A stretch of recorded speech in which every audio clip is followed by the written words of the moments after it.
வழிப்போக்கன் ஊரெல்லாம் சுத்தி பார்க்கணும்னு ஆசைப்பட்டு ஒரு குதிரை எடுத்துக்கொண்டு சில உடைகளை எடுத்துக்கொண்டு சில விதமான பணங்களையும் சில பொருட்களையும் எடுத்துக்கொண்டு சுத்தி பார்க்கணும்னு வந்த ஒரு மனுஷன் தன்னுடைய உடைமைகள் எல்லாம் ஒரு இடத்துல இழந்து விடுகிறார். எல்லாத்தையும் தொலைச்சிடுறாரு, திருடு போய் விடுகிறது.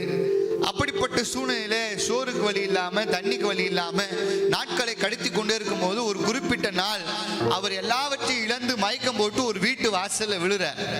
அந்த வீட்டு வாசல்ல விழுந்தோன்னா அந்த வீட்டினுடைய முதலாளிகள் ஓனர்ஸ் வந்து அந்த ஐயாவை கொண்டு வந்து வீட்டில் உட்கார வச்சு பராமரித்து விசாரிச்சு அவர்கிட்ட நலம் விசாரிக்கும் போது சொன்னார், இது மாதிரி நான் வந்து இந்த உலகத்தை எப்படியாவது ஒரு முறையாவது சுற்ற வேண்டும் என்று ஆசைப்பட்டேன். என்கிட்ட இருக்க எல்லா உடைமைகளும் நான் விற்று பணமாக கொண்டு வந்தேன்.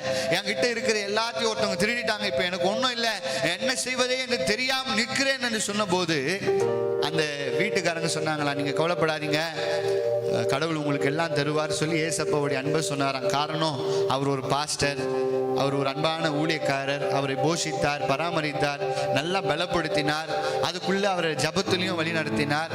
அப்புறம் ஒரு குறிப்பிட்ட நாள் வந்தபோது அந்த வழிப்போக்கர் ஊரை சுற்றி பார்க்கணும்னு நினைக்கிற அந்த மனுஷன் அந்த பாஸ்டரை விட்டு கடந்து போக என்று நினைத்த போது அந்த பாஸ்டர் சொன்னாரா, நீங்க எப்படி போவீங்க, உங்ககிட்ட பணம் இல்லையே, நீங்க ஏதாவது வேலை செஞ்சா உங்களுக்கு பணம் கிடைச்சிருக்குமே, நீங்க எப்படி போவீங்க எனக்கு தெரியல, எதுல போவீங்க எனக்கு தெரியல. அப்ப அந்த பாஸ்டர் சொன்னாரா, நான் ரொம்ப நாளா ஒரு குதிரையை வளர்க்குறேன், அந்த குதிரையை நீங்க என்ன பண்ணுங்க வச்சுக்கோங்க, அதுக்கு போற வழியில நீங்க எதை சாப்பிடும்போது அதுக்கு ஏதாவது ஒன்று கொடுங்க, அது ரொம்ப நான் வித்தியாசமா வளர்த்துருக்கிறேன், அதனால அந்த குதிரையை வச்சுக்கோங்க, நீங்க அதை வச்சு போங்க, போற வழியில ஏதாவது உதவியை கர்த்தர் உங்களுக்கு செய்வார், என்னால் முடிந்த உதவி இந்த குதிரையை கொடுப்பது தான், இதை நான் ஆசையா வளர்த்தது, நான் இதை வித்தியாசமா வளர்த்துக்கிறேன், இதை நீங்க வச்சு நீங்க எப்படியாவது உங்க ஊருக்கு போய் சேர்ந்துருங்க அப்படின்னு சொல்லி அதை கொடுத்து அவர் வழி அனுப்பும் போது ஒரு காரியத்தை சொன்னாராம்.